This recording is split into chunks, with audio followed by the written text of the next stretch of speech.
Hi friends, આજનો વિડીયોનો topic છે એમાં ગુજરાતમાં જો કોઈ પણ વિદ્યાર્થી છે એ એનઆરઆઈ સીટ ઉપર એડમિશન લેવા માંગતા હોય એટલે કે એનઆરઆઈ કેટેગરી દ્વારા એડમિશન લેવા માંગતા હોય તો એની સંપૂર્ણ માહિતી આ વિડીયોમાં લેવાના છે. એનઆરઆઈ સીટથી તમે એડમિશન લેતા હોય તો આરામથી તમને સીટ છે મળી શકે છે, કારણ કે એનઆરઆઈમાં દર વર્ષે સીટો છે તે ખાલી રહી જતી હોય છે અને ત્યાર પછી એનઆરઆઈમાંથી મેનેજમેન્ટ કોટામાં કન્વર્ટ છે તે કરવામાં આવતી હોય છે. તો એનઆરઆઈ માટે શું પાત્રતા રહેશે અથવા તો એનઆરઆઈ માટે શું નિયમ હોય છે એની સંપૂર્ણ માહિતી આપણે લેવાના છીએ. જો તમે ચેનલમાં ન હોય તો ચેનલને સબસ્ક્રાઈબ કરી નાખજો, જેથી કરીને આગળ જ્યારે એડમિશન પ્રોસેસ ચાલુ થાય ત્યારની સંપૂર્ણ અપડેટ છે એ તમને મળતી રહે. પહેલાં આપણે એ સમજી લઈએ કે એનઆરઆઈ કોટા માટે શું વ્યાખ્યા હોય છે. એટલે કે એનઆરઆઈ છે એ કોને કહેવામાં આવે છે કે નોન રેસિડેન્ટ ઇન્ડિયન, એટલે કે ભારતમાં નિવાસ ન કરતા ભારતીય નાગરિક અથવા ભારતીય મૂળના વ્યક્તિને એનઆરઆઈ કહેવામાં આવે છે. પીઆઈઓ એટલે કે પર્સન ઓફ ઇન્ડિયન ઓરિજિન, એટલે કે એવો વિદેશી નાગરિક પાકિસ્તાન, બાંગ્લાદેશ સિવાય કે જે ક્યારેય ભારતીય પાસપોર્ટ ધરાવતો હોય અથવા જેના માતા પિતા દાદા દાદી ભારતીય હોય.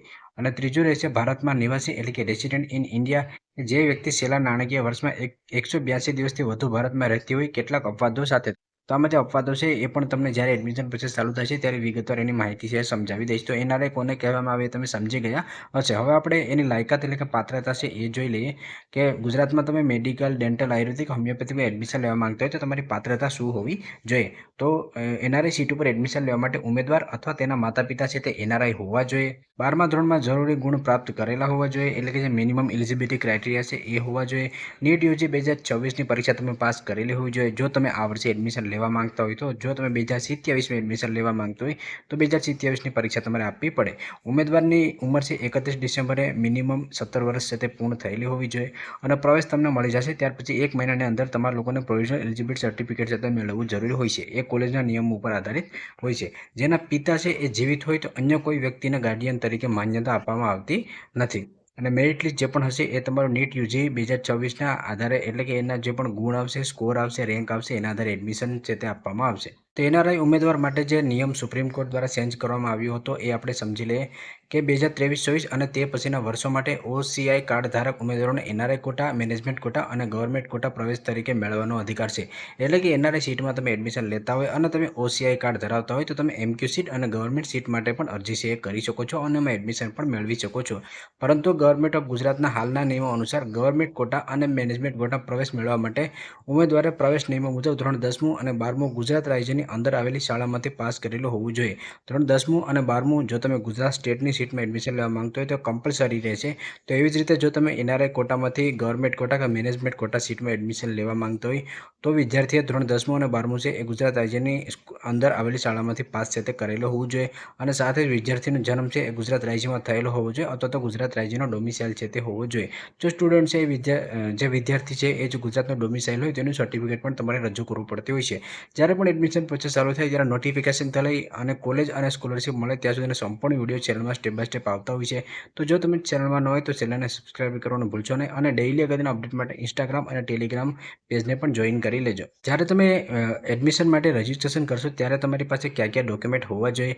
તો જો તમે એનઆરઆઈ કેટેગરી માટે અરજી કરતા હોય તો તમારે પહેલાં ઓનલાઈન રજિસ્ટ્રેશન કરવું પડશે. એમાં 1000 તમારે ઓનલાઈન ફી અને ત્યાર પછી 10,000 સિક્યુરિટી ડિપોઝિટ, એમ તમારે ટોટલ 11,000 રૂપિયા છે ઓનલાઈન ભરવાના હોય છે. આ ઉપરાંત તમારે 10,000નો એક ડિમાન્ડ ડ્રાફ્ટ છે એ પણ બનાવવાનો હોય છે. એના પર જ્યારે એડમિશન ચાલુ થશે ત્યારે હું તમને લાઈવ પ્રોસેસનો વિડીયો પણ સમજાવી દઈશ. બીજું તમે ઓનલાઈન અરજીનું ફોર્મ ભરશો, એની પ્રિન્ટ લઈ અને તમારા લોકોને જેમરેસ મેડિકલ કોલેજ ગાંધીનગર છે ત્યાં જવાનું હોય છે.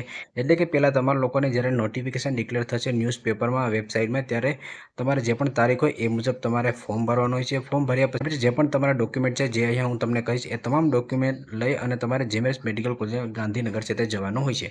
તો રૂપિયા 10,000નો ડિમાન્ડ ડ્રાફ્ટ, ત્યાર પછી ઓનલાઈન અરજીની પ્રિન્ટ, ત્યાર પછી તમારું સ્કૂલ લિવિંગ સર્ટિફિકેટ જોશે, વિદ્યાર્થીનું જન્મનો પુરાવો જોશે જેમાં તમારું સ્કૂલ લિવિંગ સર્ટિફિકેટ, ધોરણ 10ની માર્કશીટમાં બર્થ ડેટ હોય તો એ અથવા જન્મ તારીખનો દાખલો અથવા પાસપોર્ટ છે એ પણ તમે જોડી શકો. ધોરણ 10મું અને 12માની માર્કશીટ જોશે. નીટ તમે આ વર્ષે આપેલો હોય તો નીટની તમારી માર્કશીટ એટલે કે સ્કોર કાર્ડ જોશે. ડોમિસાઇલ સર્ટિફિકેટ જોશે જો તમારે લાગુ પડતું હોય તો. કેટેગરીમાં તમે કોઈ પણ આવતા હોય, ઈડબ્લ્યુએસ હોય, એનસીએલ હોય, એસસી એસટી, તો કેટેગરી સર્ટિફિકેટ જોશે. મેડિકલ ફિટનેસ સર્ટિફિકેટ જોશે. મેડિકલ ફિટનેસ સર્ટિફિકેટ કાઢવું ખૂબ જ સામાન્ય હોય છે. એના પર પણ વિડીયો બનાવેલ છે જે તમને પ્લેલિસ્ટમાં મળી જશે. પાસપોર્ટ જોશે બધા પેજ સાથે. ઓસીઆઈ અથવા તો પીઆઈઓ કાર્ડ જોશે. વિઝા અને રેસિડેન્ટ માટેના પ્રૂફ જોશે. એનઆરઆઈ સર્ટિફિકેટ જોશે. સરનામું પુરાવો ભારતનું અને વિદેશ બંનેનું જોશે. ફી અંગે અંડરટેકિંગ 300ના સ્ટેમ્પ પેપર ઉપર, એટલે કે 300ના સ્ટેમ્પ પેપર ઉપર તમારે એફિડેવિટ સોગંદનામું છે તે કરાવવાનું રહેશે. એનો ડેમો પણ હું આગળ તમને બતાવીશ. બધા દસ્તાવેજો અંગ્રેજીમાં હોવા જોઈએ. જો અન્ય કોઈ બીજી લેંગ્વેજમાં અથવા તો ગુજરાતીમાં હોય તો એને તમારે ઇંગ્લિશમાં ટ્રાન્સલેટ કરવો ખૂબ જ જરૂરી છે, કારણ કે આ ડોક્યુમેન્ટ તમારે ઇંગ્લિશમાં જ આપવા પડશે. જો તમારે ગુજરાતીમાં હોય તો તમે ટ્રાન્સલેટ છે એ કરી શકો છો. મૂળ દસ્તાવેજો ચકાસણી સમયે રજૂ કરવાના રહેશે, એટલે કે જ્યારે તમે ઝેરોક્સની નકલ આપશો સાથે તમારે વેરિફિકેશન માટે ઓરિજિનલ ડોક્યુમેન્ટ છે એ પણ આપવા પડશે. એ ફરીથી ડોક્યુમેન્ટ છે એ તમને આપી દેશે. જો કોઈ ખોટી માહિતી હશે તો તમારો પ્રવેશ રદ થઈ શકે છે. જાતિ આધારિત ડોક્યુમેન્ટની વાત કરું, જો કોઈ SC ST OBCમાં આવતા હોય તો એની જાતિનું પ્રમાણપત્ર જોશે. ફક્ત ગુજરાત રાજ્યના અધિકારીઓ દ્વારા જારી થયેલું હોવું જોઈએ. SC BC કેટેગરીમાં આવતા હોય તો એને નોન ક્રિમિનલ સર્ટિફિકેટ જોશે.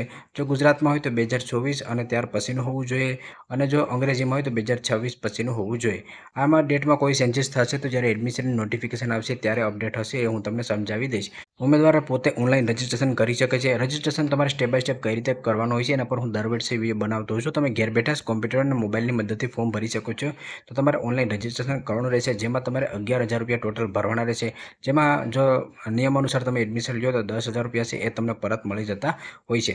NRI કોટા માટે અરજી કરનાર ઉમેદવારોને ડોક્યુમેન્ટની ચકાસણી માટે ફક્ત અને ફક્ત GMS મેડિકલ કોલેજ ગાંધીનગર છે ત્યાં જ જવાનું હોય છે, અને તમે ત્યાં જતા હોય ત્યારે આગળ મેં કહ્યું એ મુજબ 10,000નો ડિમાન્ડ ડ્રાફ્ટ તમે લઈને જવાનું હોય છે. બાકી અહીંયા તમને એડમિશન પછીના નિયમો છે અહીંયા તમને જોવા મળશે. અત્યાર સુધી જે આપણે વાત કરી એ તમારી રજિસ્ટ્રેશન રિલેટેડ અને લાયકાત રિલેટેડ હતી.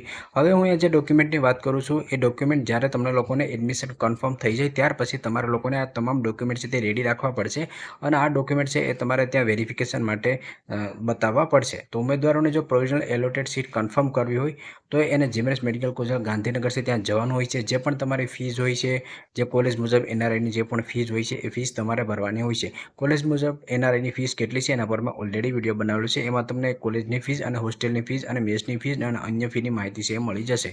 તો જ્યારે તમે એડમિશન કન્ફર્મ કરવા માટે જાઓ ત્યારના ડોક્યુમેન્ટની વાત કરીએ તો NRI વિદ્યાર્થી અથવા તો NRI માતા પિતાનો પાસપોર્ટ, બધી પાનાની ફોટોકોપી, ખાલી પાના સહિતની તમારે ફોટોકોપી પણ રાખવાની રહેશે. તમામ પાના નંબર સ્પષ્ટ રીતે દેખાય એ રીતે હોવા જોઈએ.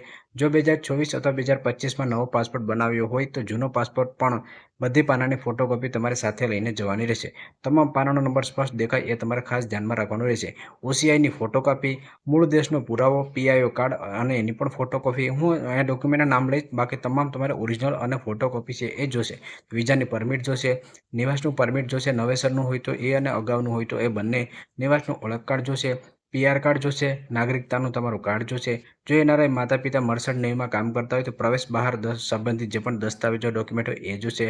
સરનામુંનો પુરાવો જોશે, ભારતીયનો અને વિદેશ બંનેનો.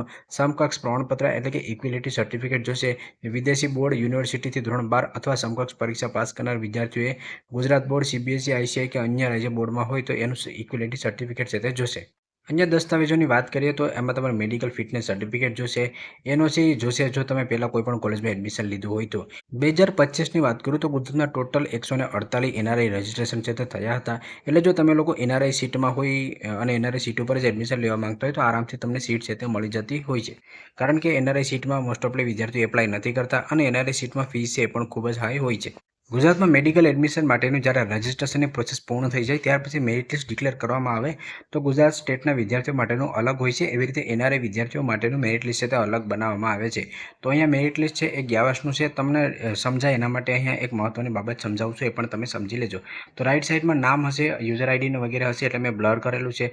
નીચે અહીંયા તમને આમાં 3 કેટેગરી જોવા મળશે. પહેલાં તમને NRI કોટાની કેટેગરી જોવા મળશે કે જે ફક્ત NRI સીટ ઉપર જ અરજી કરી શકે છે. ત્યાર પછી તમને NRI GQ અને MQ જોવા મળશે કે જે વિદ્યાર્થી ગુજરાતમાં એનો જન્મ થયો હોય અથવા ગુજરાતના ડોમિસાઇલ હોય અથવા ધોરણ 10મું અને 12મું ગુજરાતમાંથી પાસ કર્યું હોય એ ત્રણેય સીટ ઉપર અરજી છે કરી શકે છે. ત્યાર પછી જે વિદ્યાર્થીઓએ NRI કોટા માટે અરજી કરી હોય પરંતુ એ NRI કોટા માટે એલિજિબલ ના હોય તો એ વિદ્યાર્થીઓ GQ અને MQ માટે અરજી કરી શકે છે. NRI કોટા માટે એને એડમિશન કેમ મળે એમ નથી તેનું રીઝન પણ અહીંયા તમને જોવા મળશે. તો અહીંયા રાઈટ સાઈડમાં તમને રીઝન જોવા મળશે કે કયા રીઝન અનુસાર તમને એડમિશન છે NRI કોટામાં નથી મળી શકે એમ. તો એના કારણો છે અહીંયા તમને જોવા મળશે. તો હું આ જે PDF છે એની લિંક ડિસ્ક્રિપ્શનમાં નાખી દઈશ, ત્યાંથી તમે સંપૂર્ણ માહિતી છે એ મેળવી શકો છો.